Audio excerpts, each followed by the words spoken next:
જામનગરમાં ફરી એકવાર ચોંકાવનારો કિસ્સો।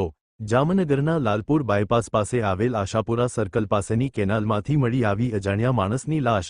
બનાવને પગલે લોકોના ટોળા એકઠા થયા હતા।